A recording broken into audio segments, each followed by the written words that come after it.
এই ভিডিওটা আপনারা সবাই দেখলেন। রাস্তাঘাটে, বাসে, ট্রেনে আমরা অনেকেই কিন্তু এই ধরনের রোগীকে দেখে থাকি, যাদের কনভালশন বা খিঁচুনি হচ্ছে।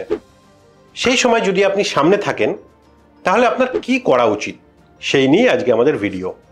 প্রথমেই কোনো অবজেক্টকে সরিয়ে রাখুন, মানে কোনো রকম কোনো ইট বা কোনো রকম কোনো দেয়াল যদি ওই রোগীর কাছাকাছি থাকে তাহলে রোগীকে ওই জায়গা থেকে একটু সরিয়ে আনুন। রোগীকে একটা কাট করে দিন, যাতে ওনার মুখ থেকে যদি কোনো লালা বের হয় সেটা এমনিই পড়ে যায়। যদি ওনার পকেটে কোনো প্রেসক্রিপশন বা কোনো ওষুধ, অনেকাংশেই দেখা যায় এক ধরনের স্প্রে আছে যেটা নাকে দিলে কিন্তু এই ধরনের খিঁচুনি সঙ্গে সঙ্গে বন্ধ হয়ে যায়, সেরকম যদি কিছু থাকে তাহলে সেটা অবশ্যই অ্যাপ্লাই করুন। এবং লাস্টলি বলবো যে এই ধরনের খিঁচুনি কিন্তু 2 থেকে 3 মিনিট স্থায়ী হয়। যদি দেখা যায় এই খিঁচুনি 5 মিনিটের বেশি লাস্ট করছে তাহলে অবশ্যই অ্যাম্বুলেন্সে খবর দিন।